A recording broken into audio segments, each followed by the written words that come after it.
I've got a question about starting points. So lots of businesses have pretty poor data to start off with. So how long do you allow for actually collecting decent data? Or do you bother with that? Do you kick off with the strategy, the implementing wellbeing initiatives first and then gather data as you go along?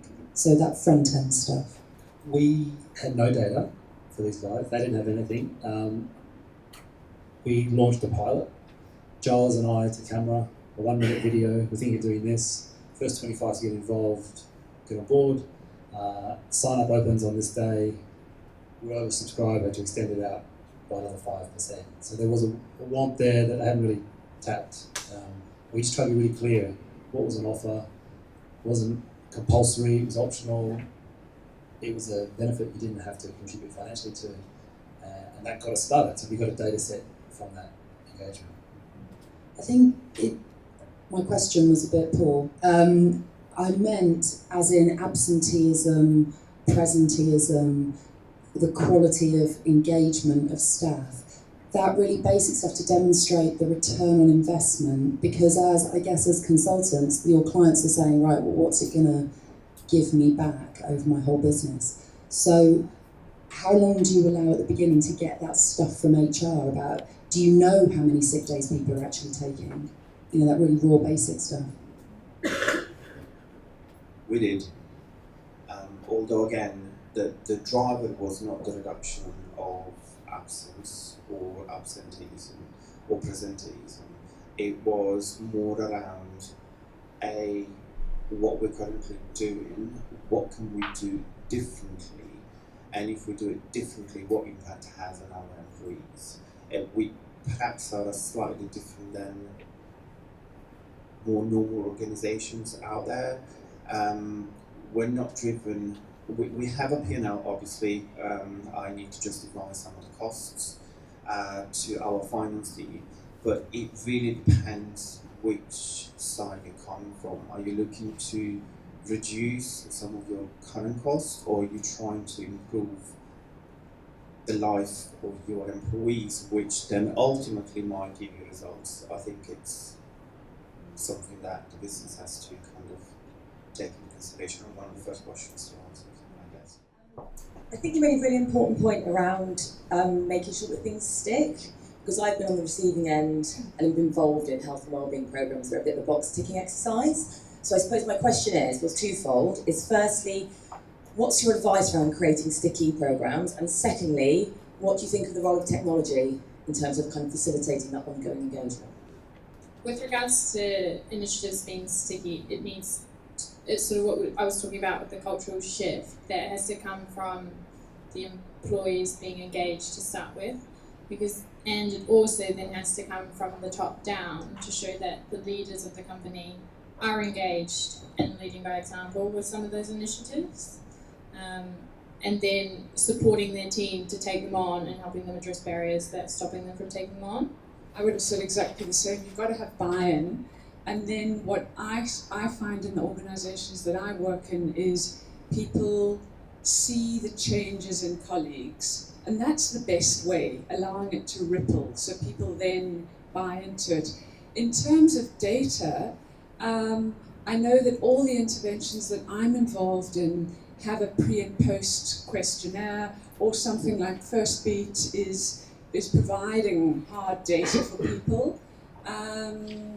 So I definitely see us living in an evidence-based era where people want to see the results. I mean, you look at mindfulness and you look at how the neuroscience, that research is what's caused the step change. So I think we're in our infancy in this field, and it's really exciting. I agree with all that. And then stickiness on implementation and technology. I don't know if you guys know, but an online course completion rate typically in the world is about 4%. So you can't just have a thing in the cloud, they can access it when they want, expect people to go through and tick the box. Even if they're really short and engaging, they're already in their phones enough. So we tried to have that as a resource, but then these guys in this office particularly learned best when they learned together in workshops, is what we found. So we try to make sure the workshops were fun, that it was on work time, and they're doing it together around what they said they wanted and what we know they needed. Just a quick question. I've been in wellbeing for 20 odd years, and I guess what I'm seeing coming out of here is a fundamental change in how we view wellbeing. And fundamentally, for the last 20 years, it's been very boring, and wellbeing is boring because we've always made it boring. How important do you think it is? And I think it's come out in some of the case studies of actually making wellbeing fun and social and engaging and using technology. I mean, from what I've seen this morning, that is a fundamental shift. So, it's just so great to see you guys talking about it in those ways.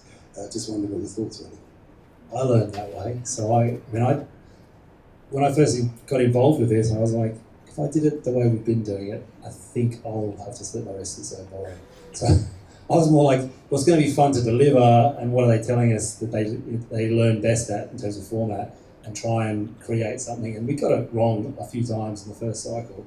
But we asked them, and then we just kept asking and kept feeding back and trying to refine it, and we still are. It's got to resonate with people. It's got to be something that you want to take a part in. And I think that that's where it's so exciting, because it's this coming together of often, and I think it's come up, is grassroots request, and then management seeing the benefits of it in terms of productivity, focus, well-being, people showing up at work engaged and ready to roll, rather than dragging themselves in. And the culture's shifting.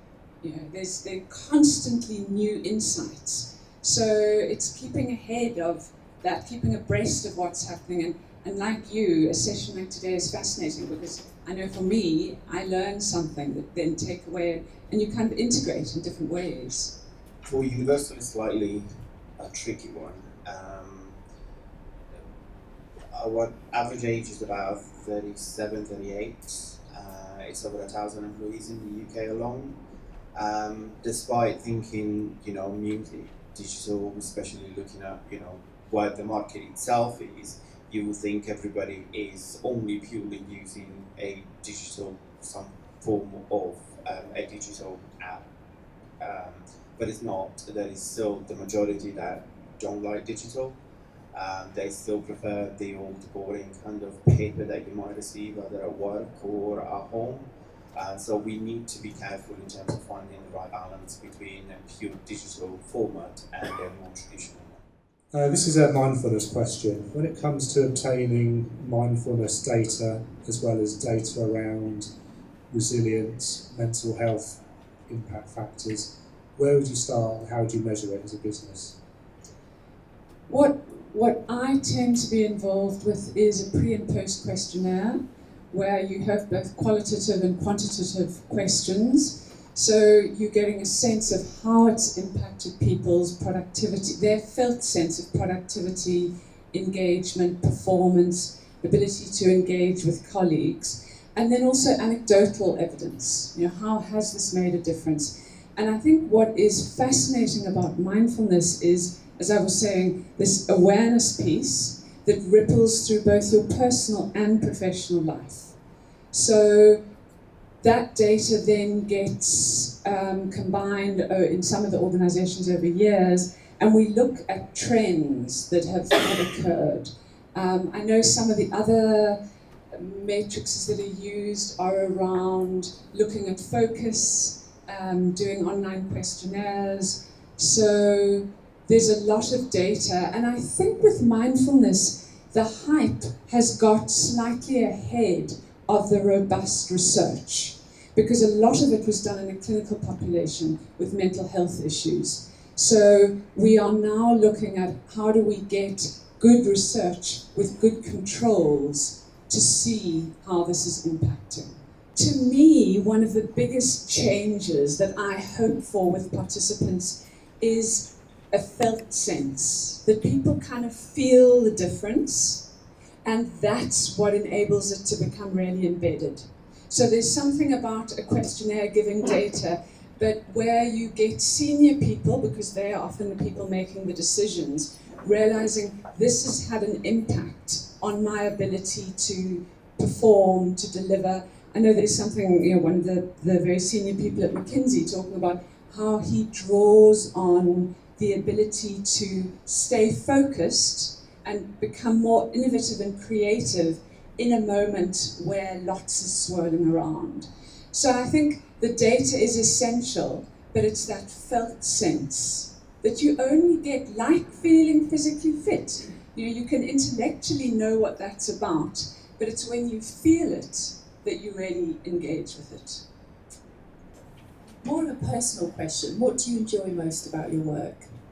I think for me, there's the data piece, and people get that, I've got a fork in the road here.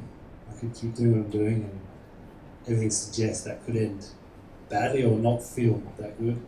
Or I could do something different. I'm now clear on what to do. It's like an aha moment.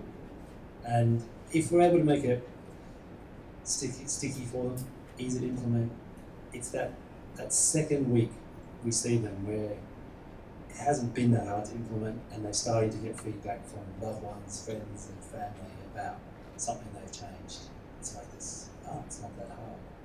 That I really enjoy.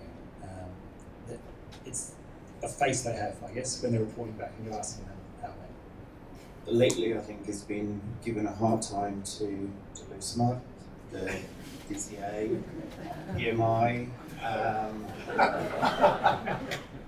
on they're all exceptional propositions that they all have. They work very well together, but as far as I'm concerned, they've not been able to pull them together so that there is one place where an employee can go and either address mental issues or physical issues or health scores or you name it.